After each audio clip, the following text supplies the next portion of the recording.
Kannur വളക്കയിൽ school bus നിയന്ത്രണം വിട്ട് മറിഞ്ഞ് ഒരു കുട്ടി മരിച്ചു.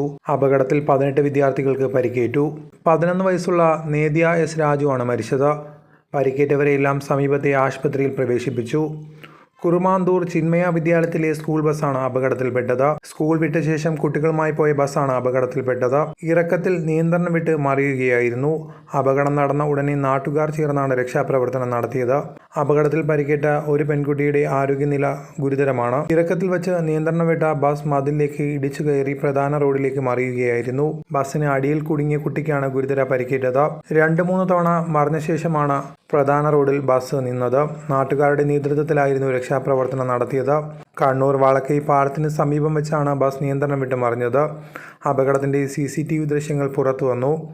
നേതിയുടെ മൃതദേഹം പരിയാരം മെഡിക്കൽ കോളേജിലാണ് ഉള്ളത്.